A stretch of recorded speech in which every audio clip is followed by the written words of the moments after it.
Assalamu alaikum, peace be upon you. Women have always had a rough time in history, and they still do. In the 1800s, it was considered rude and risque to show parts of a woman's body. Even the flash of a woman's leg would be considered pornographic. But then one day a man told a woman that she couldn't show her leg. Whatever. Tell me I can't do what? You think? I'll show you. You said I can't show my leg. Yeah, well, I'll show you. I'll show you. Tell me what I can and cannot do. So, for simplicity's sake, we'll say that's the beginning of the liberation of women. Now, of course it isn't, but I'm going to say it is for the sake of this video because I don't have time to go into the entire history of women and their plight. Now, of course, Islam gave the rights to women 1400 years ago. It just, in our ignorance, it took us this long to even give them a fraction of what they deserve. Now, here in Canada, in 1917, there was the women's suffrage, which was a political reform movement that was fighting to extend the rights for women, specifically in regards to voting and running for office. Then came the 20s, where a brand new woman was born. A small group of women who decided to throw caution to the wind.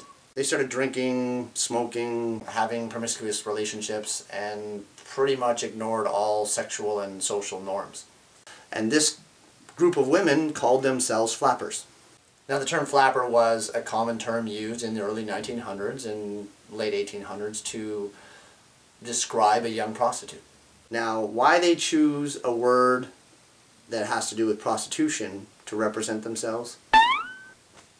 Now, in the next 70 years, many things changed for women. Women were more involved in the workforce because of World War II. Women were starting to be more involved in the military. And the way they dressed changed dramatically, especially the miniskirt in the 60s, for example. Where I live in Canada in 1996, women won the right to go top-free.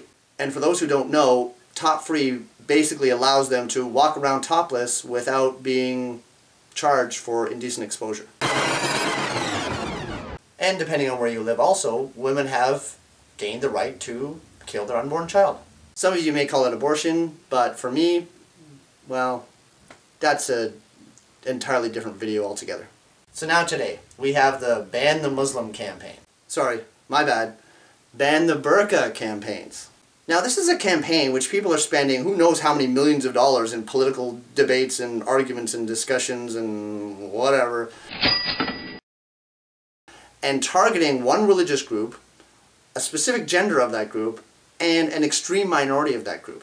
Alhamdulillah, this is the response from the sisters. What do you mean I can't cover up? I'll show you cover up. You let them dress the way you want, and you're telling me that I can't dress the way I want? I'll show you cover up.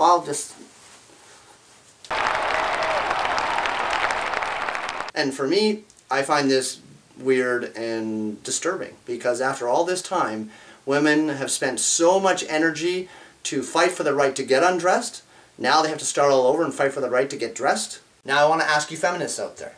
Shouldn't you, more than anyone, appreciate this huge social barrier that these women are trying to overcome? Fighting for their right to choose and to speak out about what they believe in?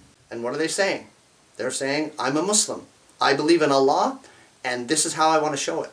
MashaAllah, sisters. May Allah give you strength and help you to continue to choose for His sake.